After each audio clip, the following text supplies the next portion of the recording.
Hello everyone, আসসালামু আলাইকুম। কেমন আছেন সবাই? আশা করছি সবাই ভালো আছেন, সুস্থ আছেন।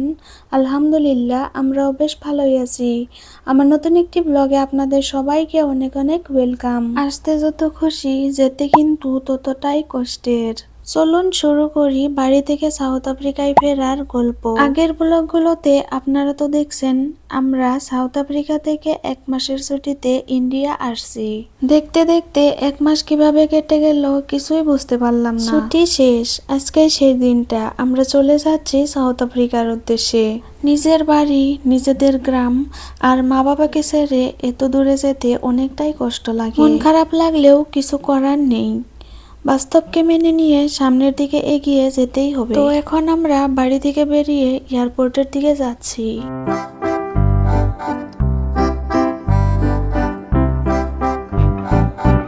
এয়ারপোর্টে আমাদেরকে ছাড়তে আসছিল আমার দেবর। তো ভাইকে বিদায় জানিয়ে আমরা চলে আসলাম এয়ারপোর্টের ভিতরে। আমাদের প্রথম ফ্লাইট ছিল গুয়াহাটি টু মুম্বাই আকাশা এয়ারলাইন্সে।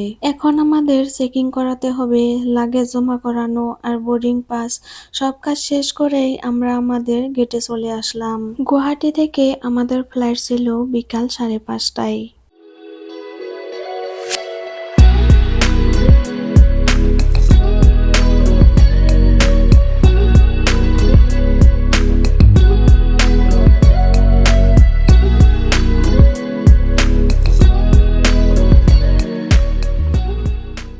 এখন আমরা ফ্লাইটের ভিতরে এসে নিজের কমফোর্ট ভাবে বসে পড়লাম। Finally bye bye, bye bye Guwahati. Just কয়েকটা মিনিটের অপেক্ষা, তারপরেই কিন্তু নিজের শহর ছেড়ে একদম অনেক দূরে চলে যাব। আর এই পর্যায়ে কিন্তু মোটামুটি আমাদের ফ্লাইট টেক অফ করছে মুম্বাই শহরের পথে। আর কি বলবো, বিদায় তোমায় গুয়াহাটি। তোমার সাথে আবার দেখা হবে বেশ কিছুদিন পরে ইনশাআল্লাহ। মন খারাপ থাকলেও এটাই সত্যি কথা, আর এটাকেই মাথায় নিয়ে কিন্তু আমাদেরকে চলতে হবে। এই যে ঠিক উপর থেকে যখন দেখছিলাম নিজের শহরটাকে, তখন ভালো লাগছে, আবার ছেড়ে যেতে হচ্ছে বলে অনেক খারাপও লাগছিল।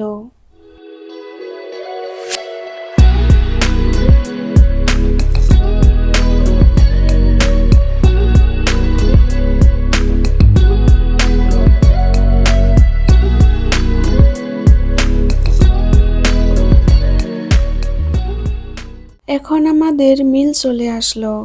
এখানে দিয়েছে পোহা আর সাথে একটা মিল্কশেক।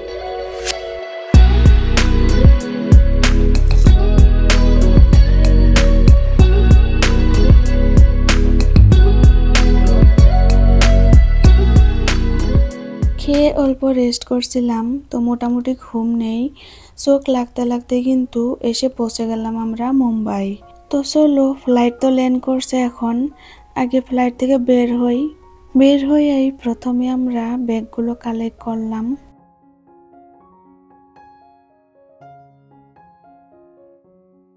তো আমরা গুয়াহাটি এয়ারপোর্ট থেকে মুম্বাই এয়ারপোর্টে এসে পৌঁছে গেলাম। এখন থেকে আমাদের শুরু হবে international travel, Mumbai to Ethiopia. এখন আমরা মুম্বাই এয়ারপোর্টের টার্মিনাল 1-এ আছি।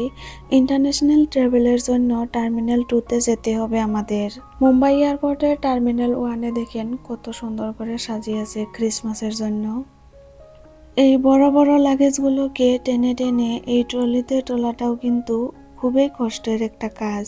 আমরা কিন্তু অনেকটাই টায়ার্ড হয়ে পড়ছিলাম। কানেক্টিং ফ্লাইটের জন্য এখান থেকে আমাদেরকে বাসে করেই নিয়ে যাবে। এখন রাত্রের প্রায় 11টা বেজে গেছে। তো আমরা এসে পৌঁছে গেলাম টার্মিনাল 2। ভিতরটাতে ঢুকেই একদম অবাক দৃষ্টিতে চারদিকটা দেখছি, জানেন এত সুন্দর করে এয়ারপোর্টটা সাজিয়েছে, একদম যেন মুগ্ধ হয়ে দেখছি। যখন আমি প্রথমবার সাউথ আফ্রিকায় যাই, দিল্লি এয়ারপোর্ট হয়েই গিয়েছিলাম। মুম্বাই এয়ারপোর্টে এই প্রথমবারই আসলাম। অনেকটা সুন্দর এয়ারপোর্ট। এখানে দাঁড়িয়ে থাকলে আপনার ঘন্টার পর ঘন্টা কেটে যাবে, কিন্তু আপনি বুঝতেই পারবেন না। তো এখন আমরা এখানে অল্প সময় রেস্ট করব, আর বিরিয়ানি অর্ডার করছিলাম, সেটাই খেয়ে নিব এখন। নেক্সট ফ্লাইটের জন্য কিন্তু আমাদের হাতে অনেকক্ষণ সময় রয়েছে। খাওয়াটা শেষ করেই এখন আমরা এয়ারপোর্টের ভিতরে চলে আসলাম। এখন কিন্তু আমাদের আবার নতুন করে বোর্ডিং পাস লাগেজ জমা করানো হবে। তারপর আমরা এখন যাব ইমিগ্রেশন করাতে, আর সেখানেও কিন্তু আমাদের লাইনে দাঁড়াতে হয়েছিল। এখন আমাদের মোটামুটি সব কাম কমপ্লিট হয়ে গেছে। এখন হাতে অনেকক্ষণ সময় রয়েছে, তাই এয়ারপোর্টটা ঘুরে ঘুরে দেখব। তারপর কিছুক্ষণ অপেক্ষা করার পরে আমাদের গেট নাম্বার আমরা পেয়ে গেছি। তো এখন আমরা যাচ্ছি গেটের দিকে, আর ফাইনালি এখন আমাদের ফ্লাইট দিয়ে দিয়েছে। তো আর কি, এবার একদম নিজের দেশকেও কিন্তু বিদায় জানানোর সময় এসে পড়েছে, আর জাস্ট কয়েকটা মিনিটের অপেক্ষা। আর এখন কিন্তু আমাদের ফ্লাইট টেক অফ করছে মুম্বাই শহর থেকে সাউথ আফ্রিকার উদ্দেশ্যে। এখন কিন্তু টানা 15 ঘন্টার জার্নি। মুম্বাই থেকে ইথিওপিয়া যেতে 6 ঘন্টা, ইথিওপিয়া থেকে জোহানেসবার্গ যেতে 7 ঘন্টা, আর জোহানেসবার্গ থেকে পোর্ট এলিজাবেথ যেতে 1.5 ঘন্টা।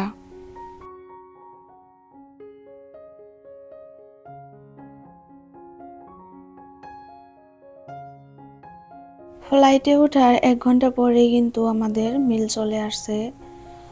এখানে ছিল ব্রেকফাস্টের জন্যে ফ্রুইট, বান, তারপর কেক, এগুলো কিন্তু ছিল। খেয়ে অল্প টাইম রেস্ট করছিলাম, ঘুমানোর ট্রাই করছিলাম, কিন্তু চেয়ারে বসে তো অতটা ঘুম হয় না, তাই এমনিই বসে বসে চোখ বন্ধ করেই আসছিলাম।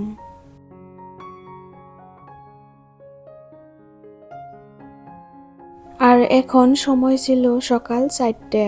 জানালা দিয়ে বাইরের দিকে তাকাতেই পারছি না, তাকালেই যেন দুচোখ দিয়ে জল চলে আসছে। মুম্বাইতে ছিলাম তখনও যেন মনে হয়েছিল যে নিজের দেশেই আছি, কিন্তু ফ্লাইটটা মাটি ছাড়বো মানেই ছাড়া হয়ে গেলাম নিজের দেশ।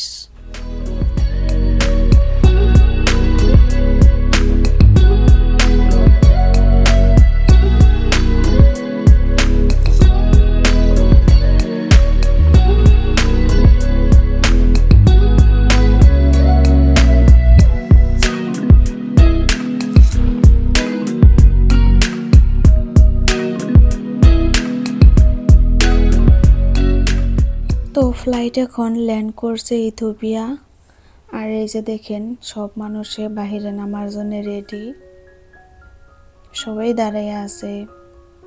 ফ্লাইট থেকে নেমে পড়ছি আমরা। ইথিওপিয়াতে একটাই শান্তি যে বড় বড় লাগেজগুলোকে এখন আর নিতে হবে না, একদম যখন আমরা জোহানেসবার্গ নামবো তখনই নিয়ে নেব।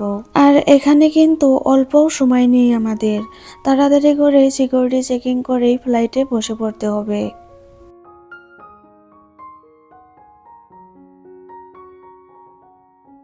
তো এটাই হলো ইথিওপিয়া এয়ারপোর্ট। এই এয়ারপোর্টটাও কিন্তু অনেকটাই সুন্দর।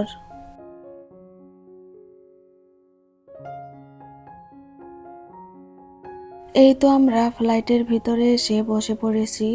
এবার কিন্তু অনেকক্ষণের পথ, প্রায় 7 ঘন্টা সময়। এখন সময় কয়টা সেটা কিন্তু জানি না, ইথিওপিয়া আসার লগে লগেই টাইম চেঞ্জ হয়ে গেছে।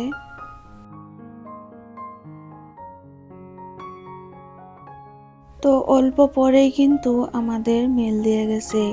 এখানে আমি ননভেজ নিয়ে নিয়েছিলাম। আর এই পাশে দেখেন মেঘগুলা কত সুন্দর লাগছে।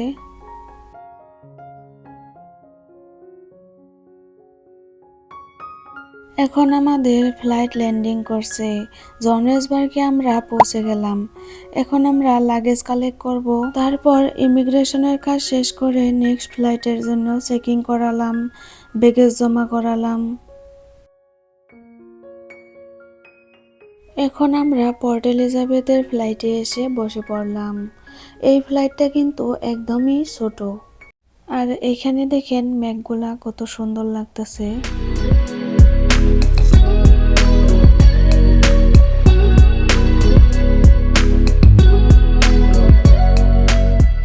এখানে আমাদেরকে হালকা একটা নাস্তা দিয়েছিল। এখানে ছিল ড্রাই ফ্রুইট আর চিকেন স্প্রিং রোল।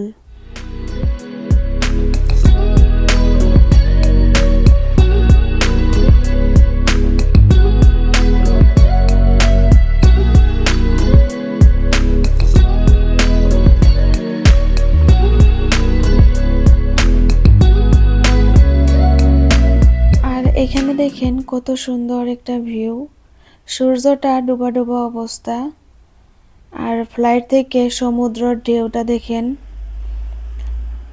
সমুদ্র আর আকাশ যেন পুরা এক হয়ে গেছে।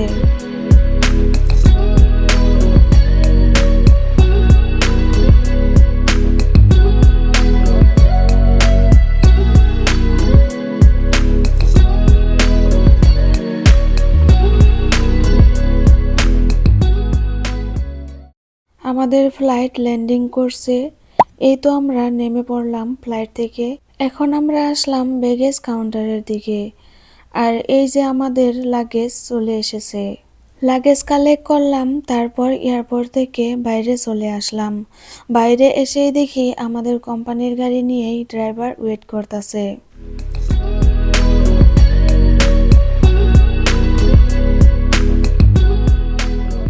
তো এখন যাচ্ছি বাড়ির পথে। এয়ারপোর্ট থেকে আমাদের রুম 20 মিনিট সময় লাগে। আর এই যে ফাইনালি আমরা এখন এসে পড়লাম আমাদের বাড়ি। তো ঠিক আছে ফ্রেন্ডস, আমার এই ভিডিওটা এই পর্যন্তই থাকলো। ভালো লাগলে লাইক, কমেন্ট, শেয়ার করে দিবেন। দেখা হবে নতুন কোনো ভিডিওতে। আপনারা সবাই খুব ভালো থাকবেন, সুস্থ থাকবেন। আল্লাহ হাফিজ।